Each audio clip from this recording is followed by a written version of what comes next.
हनुमान के सामने व्रत करने का संकल्प लें और प्रार्थना करें। धूप दीप या दिया जलाकर भगवान राम और माता सीता की पूजा आराधना करें। इसके बाद श्री हनुमान की पूजा करें। पूजा के दौरान श्री हनुमान को लाल वस्त्र, सिंदूर और लाल फूल अर्पित करें। अब रुई में चमेली का तेल डालकर भगवान हनुमान के सामने रख दें। नमस्कार दोस्तों, एक बार फिर से स्वागत है आपका अपने YouTube चैनल में, जहां मैं आपको धर्म और अध्यात्म से संबंधित जानकारियां देती हूं। तो आज हमारा विषय है हनुमान जी का व्रत विधि और उसका आरती के कथा के बारे में मैं आपको बताऊंगी। तो चैनल को लाइक, शेयर और सब्सक्राइब करना न भूलें। हनुमान जी को पराक्रम, बल, सेवा और भक्ति के आदर्श देवता माने जाते हैं। इसी वजह से पुराणों में हनुमान जी को सकल गुण निधान भी कहा गया है। गोस्वामी तुलसीदास जी ने लिखा है कि चारों युग प्रताप तुम्हारा है, प्रसिद्ध जगत उजियारा। तो इसका अर्थ होता है कि हनुमान जी इकलौते ऐसे देवता हैं जो हर युग में किसी न किसी रूप में गुणों के साथ जगत के संकट मोचक बनकर मौजूद रहेंगे। शास्त्रों में भी कहा गया है कि हनुमान जी की सेवा करने और उनका व्रत करने से उनकी विशेष कृपा अपने भक्तों पर बनी रहती है। तो आइए जानते हैं मंगलवार की व्रत कथा और पूजन विधि। तो हनुमान जी का व्रत करने का लाभ जो है वो क्या होता है, इसके करने से हनुमान जी का जो कुंडली में मौजूद सभी ग्रह शांत हो जाते हैं, उनकी कृपा होती है। और संतान प्राप्ति के लिए भी हनुमान जी का व्रत बहुत फलदायी माना जाता है। ये भूत प्रेत काली शक्तियों के प्रभाव नहीं पड़ने देता। इसके करने से सम्मान, साहस और पुरुषार्थ भी बढ़ता है। तो चलिए शुरू करते हैं पूजन विधि। हनुमान जी का व्रत लगातार 21 मंगलवार करना चाहिए।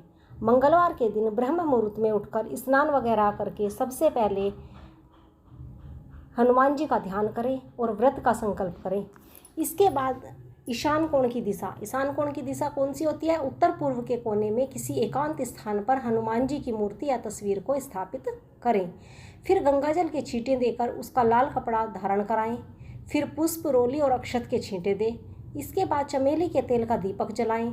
तेल की कुछ छींटे मूर्ति या तस्वीर पर डाल दें और इसके बाद हनुमान जी को फूल अर्पित करें। अक्षत और फूल हाथ में रखकर उसकी कथा सुने और हनुमान चालीसा या सुंदरकांड का पाठ भी आप कर सकते हैं। इसके बाद आप भोग लगाएं और अपनी मनोकामना बाबा से कहें और प्रसाद सभी में वितरण कर दें। अगर संभव हो तो दान जरूर करें। शाम के समय आप हनुमान मंदिर में जाकर चमेली के तेल का दीपक जलाएं या उनकी आरती करें।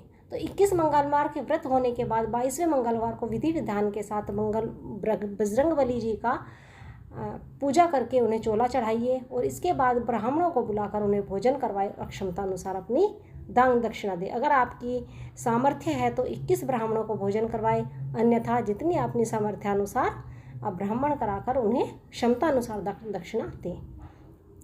तो मंगलवार व्रत कथा। एक समय की बात है, एक ब्राह्मण दंपत्ति प्रेम भाव के साथ रहते थे, पर उनकी कोई भी संतान नहीं थी, तो इस कारण वो दुखी रहते थे। ब्राह्मण हर मंगलवार के दिन वन में जाकर हनुमान जी की पूजा करते और संतान की इच्छा करते थे। तो ब्राह्मण की पत्नी भी हनुमान जी की बहुत बड़ी भक्त थी और वो मंगलवार का व्रत रखती थी। वो हमेशा मंगलवार के दिन हनुमान जी का भोग लगाकर भोजन करती थी। एक बार व्रत के दिन ब्राह्मणी भोजन नहीं बना पाई, जिस कारण वो हनुमान जी को भी भोग नहीं लगा पाई। तो उसने प्रण किया कि वह अगले मंगलवार को हनुमान जी का भोग लगाकर तभी भोजन करेगी। वह 6 दिन तक बेहोशी ही प्यासी रही और मंगलवार के दिन व्रत के दौरान वो बेहोश हो जाती है। तो ब्राह्मणी की निष्ठा और लगन को देखकर हनुमान जी बहुत प्रसन्न होते हैं और आशीर्वाद के रूप में एक संतान उन्होंने उसे दी और कहा कि यह तुम्हारी सेवा करेगा। तो संतान पाकर ब्राह्मणी बहुत प्रसन्न हुई और उसने अपने बालक का नाम भी मंगल रख दिया। कुछ समय के बाद जब ब्राह्मण घर आया तो घर में बच्चे की आवाज़ उसे सुनी और अपनी पत्नी से उसने पूछा, आखिर ये बच्चा कौन है?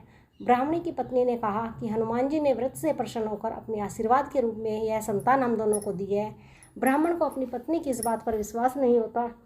एक दिन जब ब्राह्मणी घर पर नहीं थी तो ब्राह्मण ने मौका देखकर अपने उस बच्चे को कुएं में गिरा दिया। जब ब्राह्मणी घर लौटती है तो उसने मंगल के बारे में पूछा। पीछे से मंगल मुस्कुरा कर आया और ब्राह्मण बच्चे को देखकर आश्चर्यचकित रह गया। रात को हनुमान जी ने ब्राह्मण को सपने में दर्शन दिए और बताए कि यह संतान तुम्हारी है। ब्राह्मण सत्य जानकर बहुत खुश हुआ। इसके बाद ब्राह्मण दंपत्ति प्रत्येक मंगलवार को व्रत रखने लगे।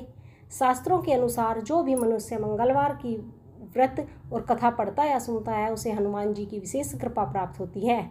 उसके सभी कष्ट दूर हो जाते हैं और हनुमान जी की दया के पात्र वो बनते हैं।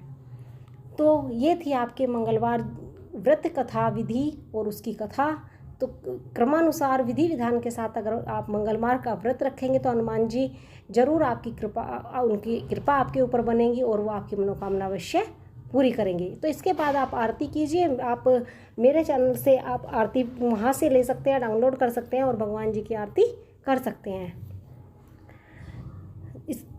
इस प्रकार से आप इस व्रत को कीजिए, आपकी हर मनोकामना पूर्ण होगी। धन्यवाद।